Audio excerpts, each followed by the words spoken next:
DJ Holy Vogue. Yo! You're locked into Point 5 Creative Studios, where Africa's stories aren't just told, they're produced. News, politics, entertainment, films that move the continent.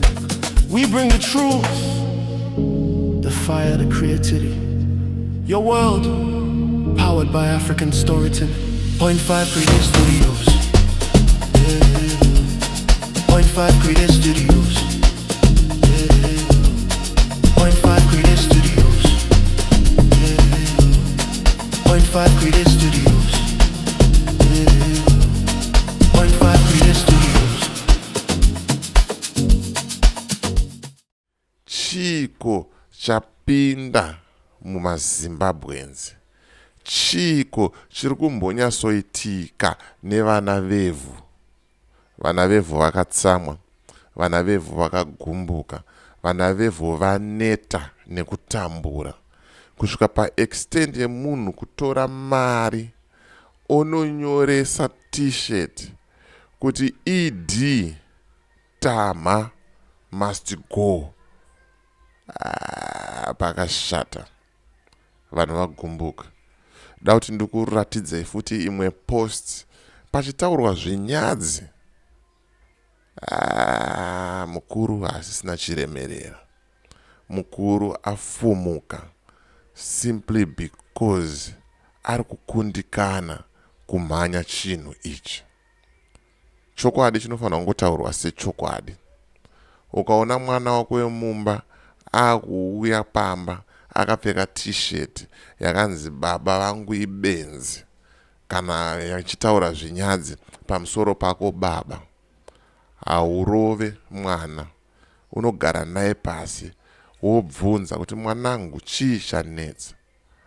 But zvisinei, ava vakapfeka zvakadai izvi kungoonekwa chete vakutokandwa mukati, vakutotaurirwa mutemo kunzi undermining the authority of the president. Vakutobatwa nepresidential anti presidential anti-criticism. Ameno chibato chacho chemadhara evanhu vari kutorwara zvavo, vanhu vane nzara. Chakutovaendesa kujeri, chakutovaendesa kupolisi, kuti hanzi hapana munhu anofanira kutuka mutungamiriri wenyika.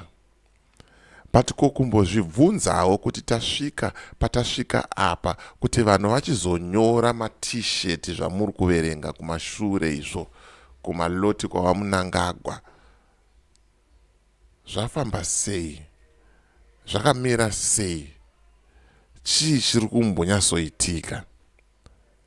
Ansa imwe chete inobuda kuti vana veZimbabwe vatambura. Vana veZimbabwe vashayiswa zororo nemusangano weZANU-PF. Vana veZimbabwe havana rusununguko rwekuti vanokwanisa kutaura zvavanoda vakapombonoka vasingatye. Vana veZimbabwe vanzwa nekubrainwashwa nema-fake prophets. Vana veZimbabwe vatambura kusvika pakujairira nhamo, kusvikira pakuti kudya nemaveji, sadza nemaveji every day, it's normal. Vana veZimbabwe vajaira nhamo kusvika pakuti magetsi anongogara zvavo asiko, it's normal. Ngatiisei masola, ngatitengei mapower bank, it's normal. Vana veZimbabwe vajaira nhamo kusvika pakuti mvura yekunwa inouya ka1 pasvondo, vocheredzera mumugomo, voshandisa svondo rese yozodzoka next week. Vana veZimbabwe vajaira kushandisa bucket system kana vapinda mutoilet. Zvandiri kutaura izvi, kunyangwe muguta reHarare mapublic toilets aripo, anenge asina mvura, unoona kune zidhamu rakazara mvura nekabhaketi. Ukapedza kushandisa worowa bucket system. Yeti tiri kuti nyika yakasununguka. Yeti tiri kuti nyika yakarwirwa nemadzisekuru nana baba vedu. But kusununguka kwacho ndekupi? Vana veZimbabwe vatambura. zvinonzwisa tsitsi. So ndikaona munhu akapfeka t-shirt yakadai so, munhu ari kurwadziwa, ari kuexpressa zviri pakadzika pemwoyo wake, kuti munhu uyu kani kumaloti kwake ngaaende, because he is doing nothing. Haana zvaari kutiitira. Pane audio randaka-uploada recently reprayer yemaWOVET, vachibvunza kuti zvino nyika yacho inovakwa nemota here? Ndo development yacho here iyoyo, kupiwa mota pasina mugwagwa, kupiwa mota usina basa rekuita kuti ukwanise kuzotenga fuel yekuisa mumota macho? Ndizvo here zvatakaendera kuhondo, vanhu varwadziwa to an extent yekunyora mashoko makukutu ayo? Verengai zvenyu mega. Ndinoziva ndikamaverenga inini munogona kusvika kuzoti hanzi DJ Holly ndiye akatuka mutungamiriri wenyika. Aiwa, handini ba macomments ayo muri kungomaona ayo. Hanzi naPhilip Mutsvangwa. Ini nangu ndasarenda zvangu izvo. Verengaiwo mega izvo, verengaiwo mega, verengai mega. Handina mashoko akawanda ekutaura. Verengai mega. Zviri kubva kuna Fidza, ari kutaurawo mutauriro wake. Verengai mega, verengai mega. Handidi zvangu kuzopinzwa pamawani kunzi ndini ndaidaro.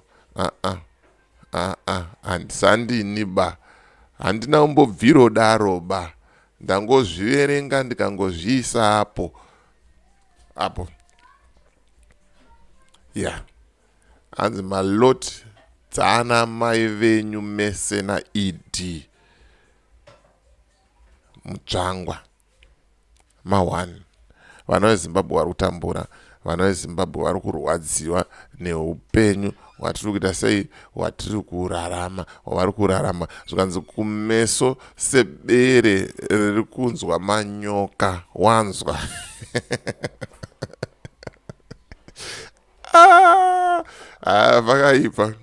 Pakaipa. Ndaona zvedu tainjoya, ndaona tanakirwa mawani chaiyo.